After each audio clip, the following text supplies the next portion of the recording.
আল্লাহ বলে, বান্দারে তোমরা অশ্লীলতার নিকটবর্তী হইও না।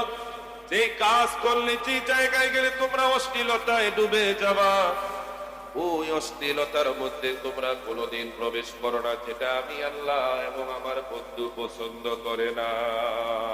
নিজেদের অন্তর থেকে দূরে রাখবে না, এমন ভাবে আমি আল্লাহ তাআলাকে তোমরা ভয় করো, যেন আমি আল্লাহ পাকের ভয় দুনিয়ার সকল খারাপ কাজ থেকে তোমাকে বিরত রাখে।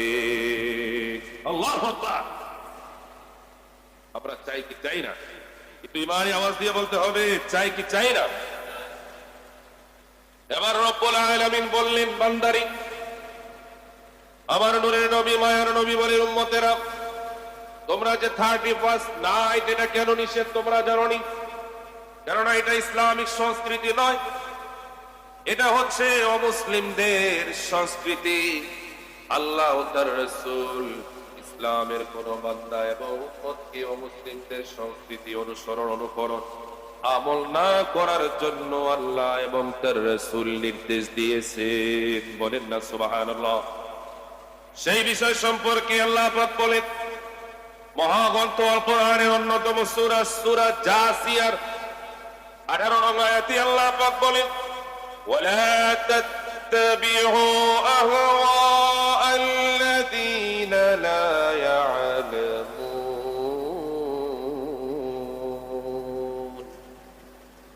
আল্লাহ পাক বলেন, বান্দারি, যারা অজ্ঞ খেয়াল খুশি মতো তাদের জীবন পরিচালনা করে, ওই তাদের অনুসরণ তোমরা করো না, করো না, করো না। বলেন আল্লাহু আকবার। রব্বুল আলামিন জানিয়ে দিলেন, বান্দারে, যারা তাদের সময়টাকে অপচয় করে, যারা তাদের সময়টাকে নষ্ট করে, আমি আল্লাহর হুকুম যারা ভুলে যায়, আমি আল্লাহ তাআলার কথা যারা ভুলে যায়, তাদের অনুসরণ, অনুকরণ তোমরা করো না। তারা তো আমি আল্লাহ তাআলার স্মরণ তাদের অন্তরে নাই, তারা যা খুশি তা করবে।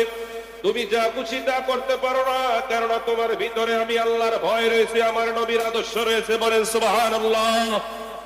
ঘোষণা কার? জোরে বলতে হবে, ঘোষণা কার?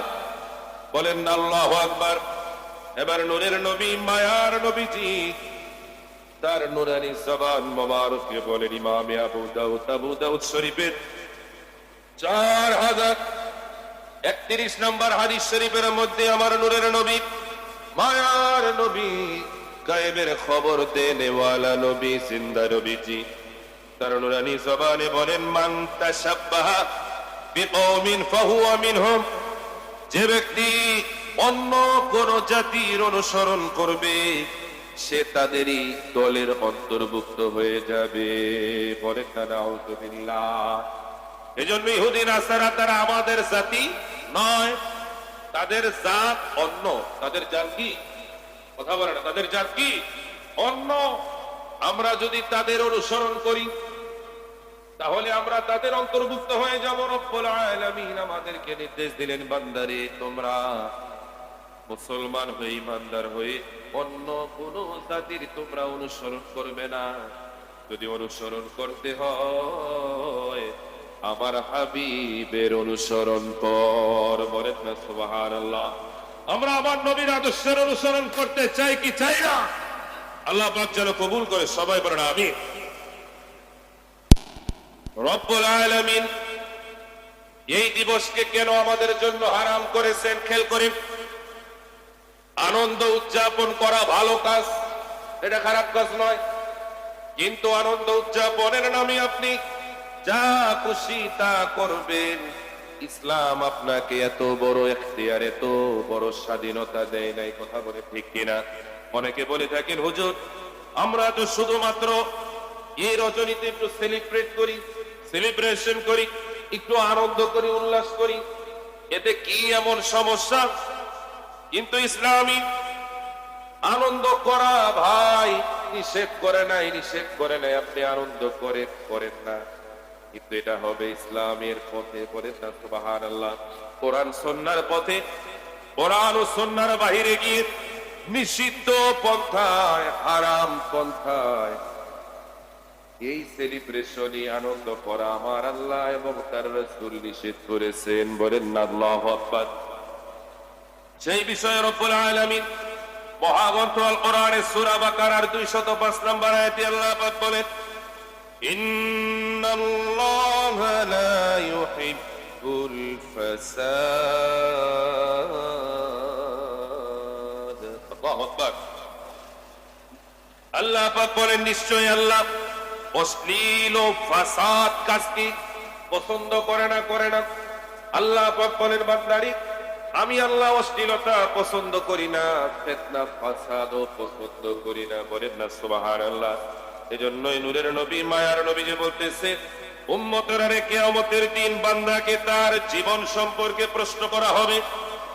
ও বান্দা, আমি আল্লাহ তাআলা তোমাকে যে নিয়ামত সময় দিয়েছি, সময়টা তোমরা কিভাবে কাটিয়েছো? এজন্যই আমাদের মুসলমানদের জন্য, ঈমানদারের জন্য আল্লাহ পাকের দেওয়া জমির সবচাইতে দামি নিয়ামত হচ্ছে সময়। বলেন না সুবহানাল্লাহ। একসাথে বলেন, দামি নিয়ামত কি? একটু জোরে বলেন না, দামি নিয়ামত কি? সময়।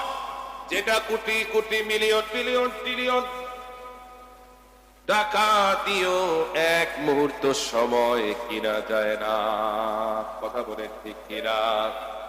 প্যারে হাজিরিন, আসুন আমরা সময় সম্পর্কে আল্লাহ পাক কি বলতেছেন। সময়টা হচ্ছে আল্লাহ পাকের দেওয়া বান্দার জন্য সবচাইতে বড় আমানত, সবচাইতে বড় আমানত।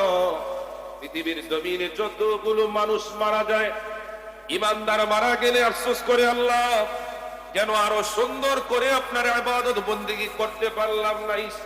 আরো ভালো করে, আরো বেশি বেশি যদি ইবাদত বন্দেগী করতে পারতাম। দুনিয়ার সময়টা শুধু শুধু নষ্ট করলাম, এই চিন্তা করে। আর বেঈমান যখন মারা যায়, সেও চিৎকার করে আফসোস করে, হায় হায় হায় হায় আল্লাহ, তুমি নামাজের কথা আমাদেরকে বললে, রোজার কথা, হজের কথা, যাকাতের কথা, কত সুন্দর সুন্দর কথা আমার কান দিয়ে বিভিন্ন মানুষ প্রবেশ করানোর চেষ্টা করেছে, আর আমি এক কান দিয়ে শুনছি, আর এক কান দিয়া বাইর করে দিছি। এরকম মিডিয়ার জোরে বলেন আছে কি নাই? যাদের কাছে ভালো কথা ভালো লাগে না, আল্লাহ ও তার রাসূলের কথা যাদের ভালো লাগে না, এরকম আছে কি নাই? যারা লাগে না, বলার পরে তাদের লাগবে, কিন্তু ওই সময় আর কাজ হবে না।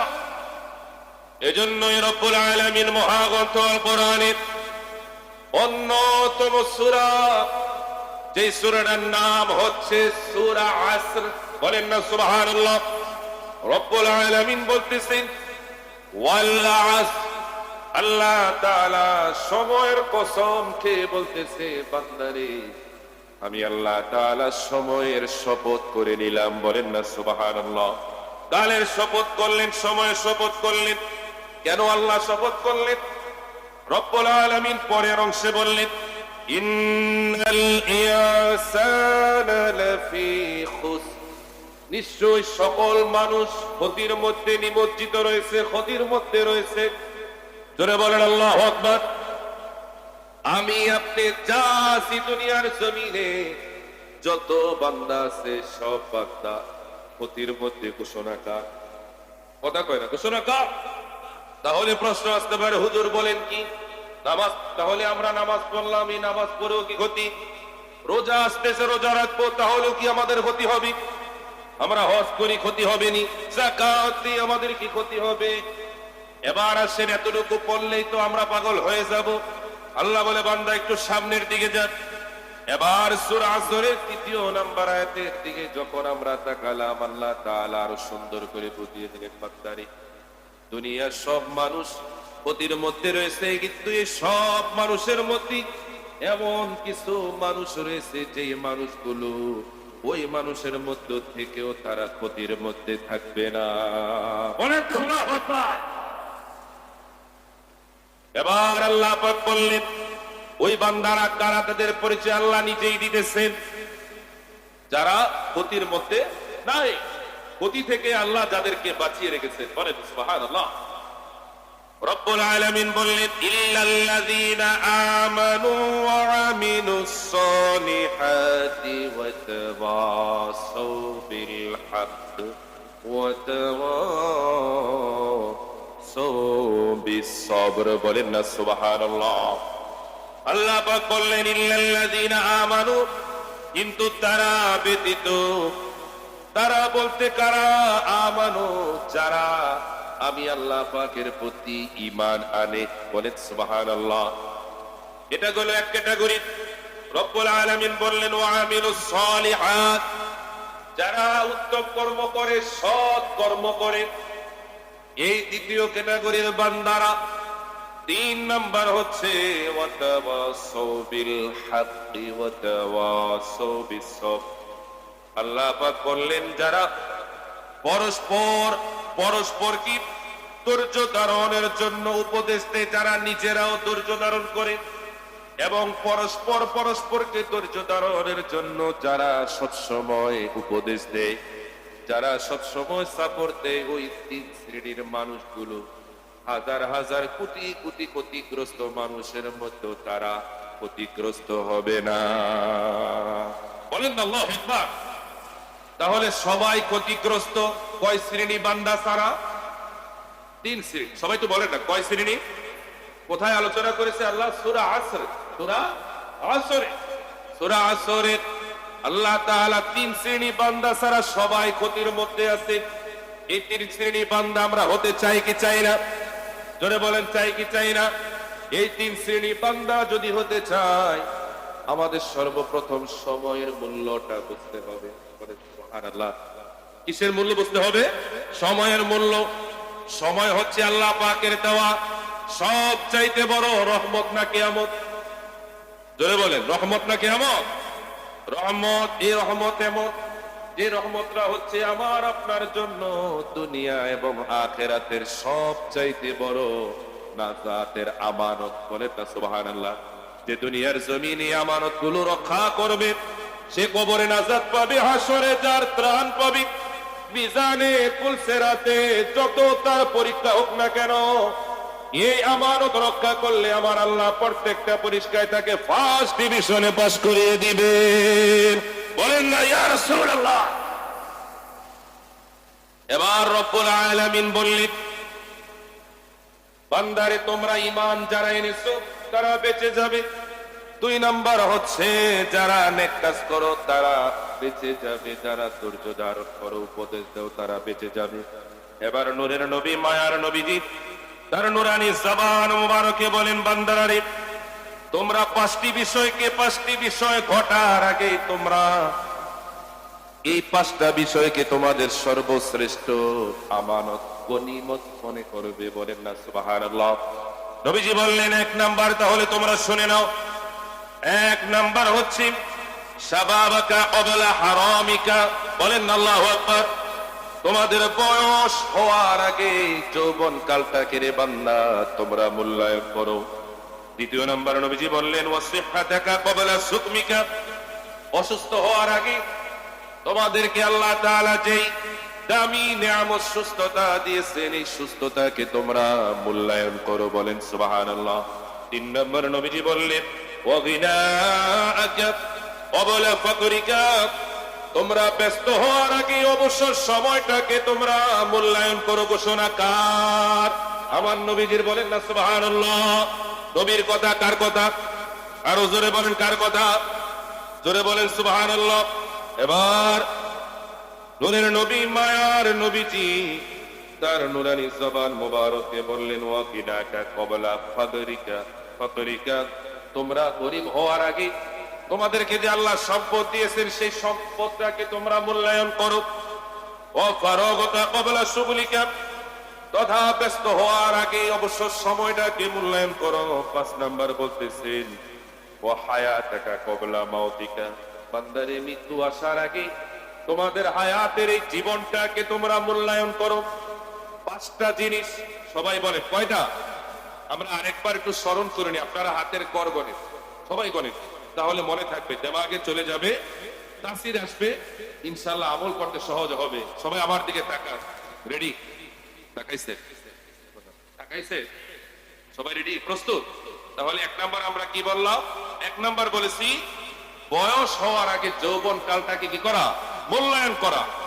2 নাম্বার হচ্ছে অসুস্থ হওয়ার আগে সুস্থতাকে মূল্যায়ন করা। এবার কয় নাম্বার? 3 নাম্বার গরিব হওয়ার আগে সম্পদ যে আপনার আছে সম্পদের এই সময়টাকে মূল্যায়ন করা। বলেন সুবহানাল্লাহ। এই মূল্যায়নটা কি ব্যাংকে নাকি খরচ করবে? কথা কয় কি করবে? খরচ করবেন না, আল্লাহর রাস্তায় যেটা রাখার রাখবেন, যেটা খরচ করা করবে। এবার 4 নাম্বার হচ্ছে ব্যস্ত হওয়ার আগে অবশ্য সময়টাকে মূল্যায়ন করা। 5 নাম্বার হচ্ছে মৃত্যু আসার আগে নিজেদের জীবনটাকে মূল্যায়ন করা। বলেন না সুবহানাল্লাহ। চিৎকার দিয়ে বলেন আমরা চাই কি চাই না? আর হাত তুলে বলেন আমরা চাই কি চাই না? আল্লাহ পাক যেন কবুল করে, সকলে চিল্লায় বলেন আমিন। এবার তো আমরা দীর্ঘ সময় বর্জনীয় বিষয়গুলো আলোচনা করলাম, তাহলে হুজুর আমরা করব কি? তো করণীয় সম্পর্কে আল্লাহ পাক মহাগ্রন্থ আল কোরআনের অন্যতম সূরা, যেটা হচ্ছে 24 নাম্বার সূরা নূর, আয়াত নাম্বার হচ্ছে 31। বলেন সুবহানাল্লাহ। সূরা নূরের 31 নাম্বার আয়াতে আল্লাহ পাক বললেন وَتُوبُوا إِلَى اللَّهِ جَمِيعًا أَيُّهَا الْمُؤْمِنُونَ لَعَلَّكُمْ تُفْلِحُونَ। আল্লাহ পাক বললেন হে ঈমানদারেরা তোমরা সবাই আমি আল্লাহ পাকের কাছে তওবা করো, কেননা যারা তোমরা আমি আল্লাহর কাছে তওবা করবে জমিনের মধ্যে তারাই সফল হয়ে যাবে। আমরা যদি সফল হতে চাই তওবাই একটাই মাত্র রাস্তা। রাস্তাটার নাম কি? সবাই বলেন না, রাস্তাটার নাম কি? তওবা। বলেন না সুবহানাল্লাহ। আমরা তওবা করতে চাই কি চাই না? এবার আসেন আমাদের করণীয় কি? 1 নাম্বার হচ্ছে ওই রজনীতি আমরা নিজেদেরকে গুনাহ থেকে বাঁচাবো। চাই কি চাই না? কি থেকে বাঁচাবো? আরো আওয়াজ দিয়ে বলেন কি থেকে? 2 নাম্বার হচ্ছে নামাজ ছাড়া যাবে না। ওই রজনীতে আপনি কোরআন তেলাওয়াত করেন, করেন না সমস্যা নেই, কোরআন তেলাওয়াত করেন, জিকির করে আল্লাহ পাকের কাছে নিজের গুনাহের জন্য তওবা করেন, আল্লাহর কাছে ক্ষমা চান। বিগত 2025 সালটা কিভাবে চলে গেল জানি না। এই সালে তোমাকে যেভাবে ডাকার দরকার ছিল সেভাবে আল্লাহ ডাকতে পারিনি। তোমার কথা যেভাবে শোনার প্রয়োজন ছিল, দরকার ছিল, তুমি যেভাবে আমাকে বলেছিলে সেভাবে আল্লাহ আমি করিনি। তারপরও তুমি রহমান রহিম, আয় আল্লাহ তাআলা তোমার নবীর সদকায়ে উসিলায় আমাকে তুমি মাফ করে দাও। আগত 26 সালটা আমার জীবনটা যেন আমি নতুন করে তোমার এবং তোমার বন্ধুর সন্তুষ্টি অনুযায়ী সাজাতে পারি আল্লাহ, সেই তৌফিক তুমি দান করে দাও। আমরা চাই কি চাই না? নিজেদের গুনাহের জন্য ক্ষমা চাইবেন, আত্মসমালোচনা করবেন, নিজের সমালোচনা নিজে করবেন। এমন 1 বছর যে ভুল হয়েছে এবং সামনের বছরগুলোতে যেন ওই ভুলগুলো আর দ্বিতীয়বার না হয়, এটাই তওবা। আপনি বারবার অন্যায় করবেন, তওবা করবেন। দেখি পাপড় বাড়ি ভাই কথা বারবার ভুল করলে তওবা করলে ক্ষমা আছে নাকি? আপনি তওবাটা হবে এমন কোন একটি অপরাধের জন্য আপনি এমন তওবা করবেন যেটা জীবন যাবে, ওই অপরাধ আর জীবনে হবে না। এবং ফজরের নামাজ বছরের প্রথম দিনটা শুরু হবে ফজরের নামাজ দিয়ে। জোরে বলে সুবহানাল্লাহ। শুরু হবে কবর জিয়ারত দিয়ে, কোরআন তেলাওয়াত দিয়ে, কোন মানুষের সাথে সালাম বিনিময় করে, ভালো ব্যবহার করে, দান সদকা করে, কাউকে খাবারের মাধ্যমে ভালো ভালো কাজ করে কাটান না। দেখবেন এই যে আপনারা পালন করেন এটার মধ্যে সওয়াব আছে কি নাই? ধরে বলেন না আছে কি নাই? কেউ কিন্তু আবার উল্টা পাল্টা ফতুয়া দেন না, হুজুরে কি আমাকে 30 নাই পালন করতে বলে না। আপনি যদি করেন, ভালো আমল করেন, তওবা করেন, খুশি হবে কে? ধরে বলেন না খুশি হবে কে? তাহলে আমরা কি কি কথা বললাম এই কাজগুলো করতে পারবে? আবার একটু রিপ্লাই, কি কাজ করতে পারবেন না? 1 নাম্বার হচ্ছে অশ্লীলতা করা যাবে না। মনে থাকবে? বেহায়াপনা করা, মদ যাবে না, নাচ গান শোনা যাবে না, নারী পুরুষ অবাধ মেলামেশা করা যাবে না, এবং নামাজ, ইবাদত, জিকির, তাসবিহ, তাহলিল, ছাড়া যাবে না। এবং কি করব? গুনাহের মজলিস থেকে দূরে থাকবো, নামাজ পড়বো, কোরআন তেলাওয়াত করবো, জিকির করবো, তওবা করবো, ইস্তেগফার করবো, নিজের সমালোচনা করবো, নিজের গত বছরে গুনাহের জন্য ক্ষমা চাইবে একজনের কাছে, যিনি কে। এবং শুধু তাই নয়, ফজরের নামাজটা বছরটা শুরু করব, শেষ করব এশারের নামাজ দিয়ে, শুরু করব ফজরের নামাজ দিয়ে। আমরা চাই কি চাই না? আল্লাহ পাক যেন কবুল করে। সবাই বলেন আমিন। সময় উপস্থিতি, এবার আসেন আমরা একটু বাস্তবত, একটু প্র্যাকটিক্যাল দিয়ে একটি কথা শুনি। আপনারা দেখেছেন গত পরশুদিন আমাদের বাংলাদেশের জাতীয়তাবাদী দল এর ভারপ্রাপ্ত যিনি চেয়ারম্যান, দীর্ঘ জীবনের পরে যিনি বাংলার জমিনে আগমন করেছেন, আমরা তার আগমনকে শুভেচ্ছা জানাই। সকলে বলুন আলহামদুলিল্লাহ। এবং শুধু তাই নয়, তার আগমনকে উপলক্ষ করে বিশাল একটা সমাবেশের আয়োজন হয়েছে। কথা বলে ঠিক কিনা? সারা বাংলাদেশে যারা জাতীয়তাবাদী দলের ওয়ার্ড থেকে শুরু করে উপর পর্যন্ত যারা লিডার, যে যুবকেরা, যেই বয়োজ্যেষ্ঠ অথবা যত শ্রেণীর মানুষ ওই দলের হয়ে কাজ করে, সবাই বিভিন্ন জায়গায় মিটিং মিছিল ছোট বড় করে কিভাবে 25শে ডিসেম্বর তথা 24শে না 25শে ডিসেম্বর গতকালের 25শে ডিসেম্বরের এই অনুষ্ঠানটাকে কিভাবে সফল করা যায়, লোকারণ্য করা যায়, শোডাউন করা যায়, সেটার জন্য দীর্ঘদিনের একটা স্বপ্ন, আশা, আকাঙ্ক্ষা, প্ল্যান, প্রোগ্রাম ছিল কি ছিল না? আশা করি তারা যে প্ল্যান প্রোগ্রাম নিয়ে স্বপ্ন দেখেছিলেন, যেভাবে বাস্তবায়ন করতে চেয়েছিলেন, আলহামদুলিল্লাহ তাদের স্বপ্নের চাইতেও আরো বড় করে জনাব তারেক রহমান সাহেবের যে উপস্থিতি, ওনার যে সম্মাননা, আলহামদুলিল্লাহ কম না বেশি? কথা বলেন না, কম না বেশি? হাজার হাজার মানুষ, করোনায় দেখা গেছে নিচে 20 থেকে 30 লক্ষ মানুষের জমায়েত। কেউ কিন্তু আরো অনেক বেশি বলে। একজন মানুষ, একজন দলের লিডারকে দেখার জন্য হাজার হাজার মানুষের এত অপেক্ষা। কেউ সকালে কি খাবে জানে না, বিকালে কি খাবে জানে না, রাত্রিটা কিভাবে যাপন করবে জানে না, কেউ রাস্তায় শুয়ে আছে, কেউ আশেপাশে বসে আছে। একমাত্র দলের লিডারকে, তারেক রহমান সাহেবকে এক নজর দেখার জন্য। এই যে ভালোবাসা, এই ভালোবাসাটা যদিও জানি না এই ভালোবাসাটা হবে তাকে খুশি করার জন্য, দলকে খুশি করার জন্য। আর 1400 বছরের আগের পিছনের দিকে আপনারা তাকান, সাহাবীরা আমার নবীর প্রতি কেমন ভালোবাসা, ভালো লাগা ছিল। কোন এক্সাম্পল হবে? কোন মেসাল দেওয়া যাবে না?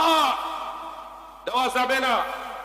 2-3 মিনিটের মধ্যে আমি শেষ করে দেই। খেয়াল করেন, মিশকাত শরীফ এবং শুআবুল ঈমানের মধ্যে ইমামে বাইহাকি তিনি বর্ণনা করতেছেন, আব্দুর রহমান ইবনে আবু কুরাদ রাদিয়াল্লাহু তাআলা আনহু তিনি বলতেছেন, আল্লাহর নবী, প্যারা নবী, দু জাহানের বাদশা নবী মুহাম্মদুর রাসূলুল্লাহ সাল্লাল্লাহু তাআলা আলাইহি ওয়াসাল্লাম নবীজি সাহাবীদের সামনে মাঝে আমার নূরের নবীজি ওযু করলেন। সাহাবায়ে কেরামগণ নবীজির ওযু মুবারকের পানি নেওয়ার জন্য সকলে হুমড়ি খেয়ে পড়ে গেল। বলেন না সুবহানাল্লাহ। আমরা কি এমন পাগল হতে পারি কোন লিডারের জন্য? কথা কয় না। কেননা যতই ভালোবাসা থাকুক, আমরা জানি লিডার হোক, আমার মতো আলেম হোক, আরো বড় আলেম হোক, আরো বড় টাইটেলদারি হোক, প্রত্যেকের ওযুর পানি পাক না নাবা না পাক? কথা বলে ঠিক কিনা? আর আমরা কেমন নবী পেয়েছি, তাকে আল্লাহ তাআলা আইডল মানানোর জন্য, তাকে নিজের জীবনের আদর্শ বানানোর জন্য আল্লাহ পাক আমাদেরকে বার তাকিদ দিয়েছেন। আমরা সেটা ভুলে যাই। কথা বলেন ঠিক কিনা? আমরা সেটা ভুলে যাই। আল্লাহ পাক বলতেছেন, খেয়াল করে, লাকাদ কানা লাকুম ফি রাসূলিল্লাহি উসওয়াতুন হাসানাহ ইন্নাকা লাআলা খুলুকিন আযীম। চিল্লায়ে পড়েন আল্লাহু আকবার। সেই নূরের নবী, মায়ার নবীজি ওযু করলেন। ওযু মোবারকের পানি নেওয়ার জন্য সাহাবীরা হুমড়ি খেয়ে পড়ল। যারা পেয়েছে তো পেয়েছে, আর যে পায়নি, সে যে পেয়েছে তার হাতের মধ্যে গিয়ে তারা মালিশ করতেছে, মুসাফা করতেছে, স্পর্শ নিতেছে। ভাই আমি তো পাই নাই, তুমি পেয়েছো, তোমার এই বরকতানি হাতরা আমার শরীরের সাথে লাগিয়ে দাও, লাগিয়ে দাও, আমি এটা দিয়ে সন্তুষ্ট। বলেন না সুবহানাল্লাহ। নূরের নবী মায়ার নবী বললেন, সাহাবীরা, দুনিয়ার কোন ভালোবাসা, কোন কাজের কারণে তোমরা আমি নবীর ওযু মোবারকের পানিগুলো নেওয়ার জন্য তোমরা এমন ভাবে প্রতিযোগিতায় ব্যস্ত হয়ে গেলে? সাহাবীরা চিৎকার দিয়ে বললেন, ইয়া রাসূলুল্লাহ, ইয়া হাবিবাল্লাহ, নবীজি, আল্লাহ ও তার রাসূলের ভালোবাসা আমাদেরকে এই কাজ করতে উৎসাহিত করেছে। সাহাবীরা বললেন, হাবিব, ও মায়ার নবী গো, ও দয়াল নবী, আমরা জানি আপনি নবীজির নুরানি দেহ মোবারকের সাথে যেই পানি লেগেছে, ওই পানিটা যদি আমাদের দেহের সাথে যদি লেগে যায়, এই দেহ মরণে, কবরে, হাসরে, এই দেহ নিয়ে আমাদের আর কোনো চিন্তা করতে হবে না। আল্লাহু আকবার। প্রিয় হাজির, তখন নবীজি সাহাবীদেরকে বলে, সাহাবীরা, যারা আল্লাহ ও তার রাসূলের ভালোবাসা চায়, সন্তুষ্টি চায়, তারা যেন এই জমিনের মধ্যে সব সময় তিনটা কাজ করে। জোরে বলেন কয়টা? সবাই একবারকে বলেন কয়টা? এক নাম্বার, সে যখন কথা বলবে সব সময় সত্য কথা বলবে। বলেন সুবহানাল্লাহ। আমলটা করা মনে অনেক সহজ, এই কথা সব সময় সত্য কথা বলা অনেক সহজ না? তাহলে সবাই বলেন না, দিক সবাই বলেন না, অনেক সহজ না কঠিন? কঠিন। বলেন সুবহানাল্লাহ। দুই নাম্বার, নবীজি বললেন, যখন তোমার কাছে কোনো মাল গচ্ছিত থাকবে, এই আমানতটা তোমরা যথাযথভাবে তোমরা পালন করবে, গচ্ছিত রাখবে, খেয়ানত করবে না। আজকে আমাদের দেশে এমন এমন লিডার আমরা পাই, সরকারি তরফ থেকে গরিব মানুষের জন্য, রাস্তার জন্য বিভিন্ন ভাবে যত বাজেট হয়, এটা উপর থেকে আস্তে আস্তে কমতে কমতে কমতে কমতে নেতার খাটের তলের মধ্যে গিয়ে আশ্রয় পায়, গরিব মানুষ পায় না। এরকম খেতা আছে কি নাই? গর্ত দিয়ে হইয়া থাকে, এতে করে দেশ ও জনগণ সবাই উপকৃত হবে। তিন নাম্বার হচ্ছে প্রতিবেশীর সাথে উত্তম আচরণ করা। কি করা? এ কথা কয় না, কি করা? উত্তম আচরণ করা। যদি আল্লাহ তার রাসূলকে আমরা ভালোবাসতে চাই কি চাই না, তিনটা কাজ করবেন। সবাই বলেন কয়টা? সব সময় কি বলা? সবাই বলেন সব সময় আমানতের খেয়ানত না করা, এবং হচ্ছে নিজের প্রতিবেশীর সাথে উত্তম আচরণ করা। বলে থাকবে তো ইনশাআল্লাহ? জোরে বলেন না, থাকবে তো ইনশাআল্লাহ? আল্লাহ পাক আজকে যা আলোচনা করলাম আমাদেরকে আমল করার তৌফিক দান। সবাই বলেন আমিন। এখন শুনলেন, ভালো ওয়াজ শুনলেন, অনেক দীর্ঘ সময় নিয়ে কথা বলে আপনারা শুনলেন, মাশাআল্লাহ, বিরক্ত হন নাই? অনেক জায়গায় তো ইঙ্গিত দেয়, বেয়াদব আছে না? প্রিয় হাজিরিন, এই জন্য আপনাদের দায়িত্ব হচ্ছে আপনাদের এই আলোচনাটা আপনারা আপনাদের সন্তান, ছেলে মেয়ে, স্কুল, কলেজ, ইউনিভার্সিটিতে যারা পড়ে, বিশ্ববিদ্যালয়, তাদেরকে আপনারা জানান, মা আজকের এই একদিনে আনন্দের জন্য তুমি তোমার ঈমানটাকে নষ্ট করো, আমলটাকে নষ্ট করো না, আল্লাহর দেওয়া সময়টাকে, আমানতটাকে তোমরা খেয়ানত করো না। কথা বলে ঠিক কিনা?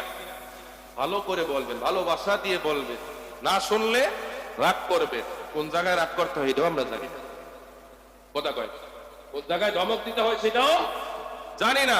আল্লাহ পাক যেন আমাদের সকলের সন্তান, আওলাদ, ভাই যারা রয়েছে, যুবক যুবতী, আমাদের ছোট ছোট মাসুম বাচ্চা, সবাইকে যেন আল্লাহ অপসংস্কৃতি থেকে হেফাজত করে। সবাই পড়েন আমিন।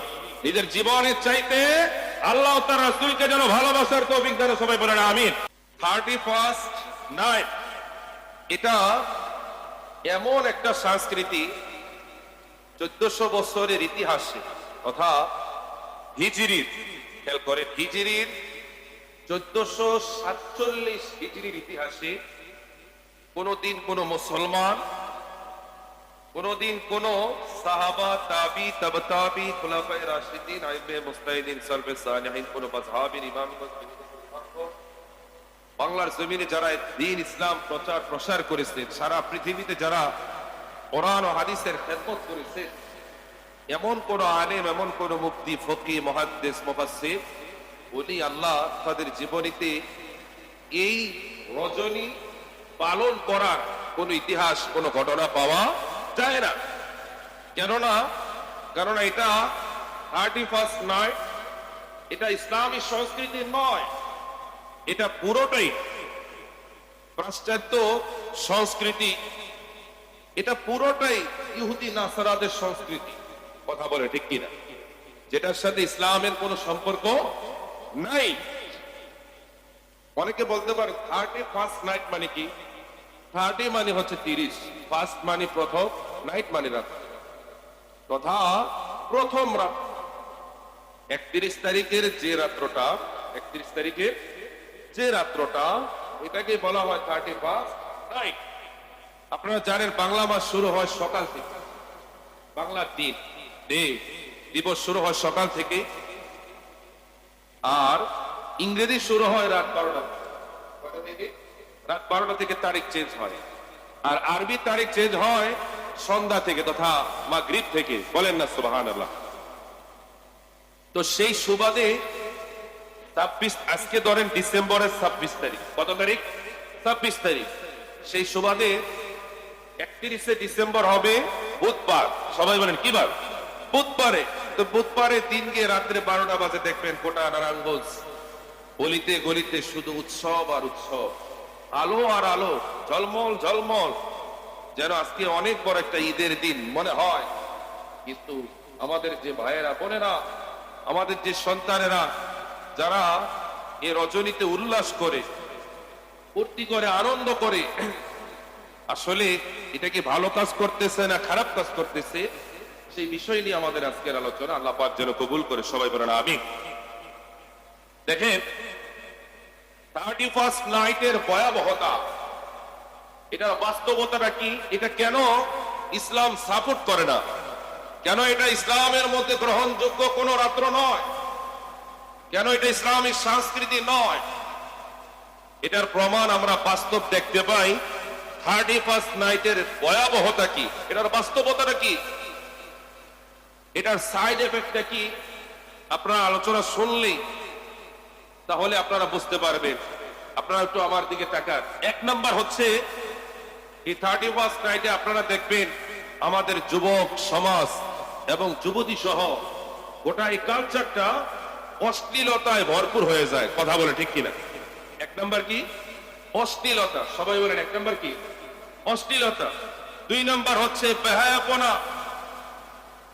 অনেক সময় এই রজনীতে সুন্দর সুন্দর অল্প বয়স অথবা মিডিয়াম বয়সের মেয়েরা খুব সুন্দর সাজসজ্জা নিয়ে তারা পুরুষদের সাথে মেলামেশা করে, বেহায়াপনা করে, তারাও এই রাত্রিটাকে সেলিব্রেট করে। এরকম আছে কি নাই?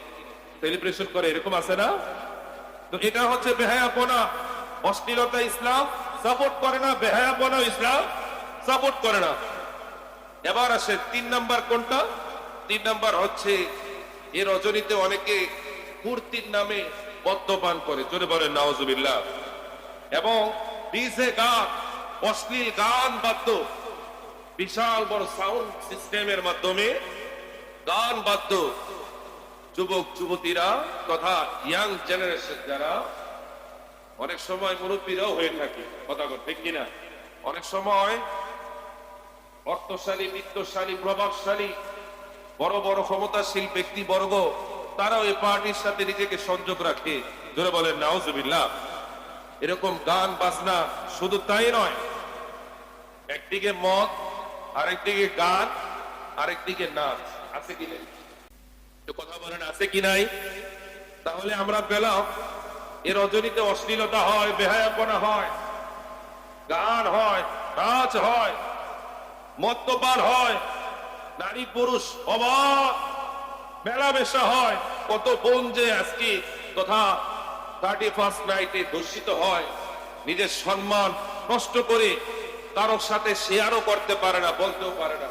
কারণ হাজার হাজার মানুষের মধ্যে কোন সময় তার সম্মানকে নষ্ট করে ফেলে, কারো কাছে বলতেও পারে না। বলতে গেলে বলবে যে তুমি ওই জায়গায় গেছো কেন, তুমি তো জানো এটা নষ্টের জায়গা, ভালো জায়গা নয়, তাহলে এই জায়গায় তোমার সম্মান কি করে রক্ষা হবে? কথা বলে ঠিক কিনা? এটার জন্য তো তোমার সম্মান তথা তোমার অসম্মানের জন্য তো তুমি নিজেই দায়ী। এই জন্য এই রজনীতে অবাধ মেলামেশা হয়ে থাকে। শুধু তাই নয়, এই রজনীতে মানুষ এতটাই নিমগ্ন থাকে, এতটাই এটার মধ্যে ডুবে থাকে, অনেক সময় নামাজ, ইবাদত, বন্দেগীর কথা মানুষ শয়তানের প্ররোচনায় ভুলে যায়। জোরে বলেন নাউজুবিল্লাহ। অথচ রব্বুল আলামিন বলতেছেন সূরা আনামের 151 নম্বর আয়াতে আল্লাহ পাক বলতেছেন, রব্বুল আলামিন বললেন অশ্লীলতা সম্পর্কে, আল্লাহ পাক বললেন ওয়ালা তাকরাবুল ফাওয়াহিশ, আল্লাহ তাআলা বললেন অশ্লীলতার নিকটবর্তী তোমরা হয়ো না। বলেন না সুবহানাল্লাহ।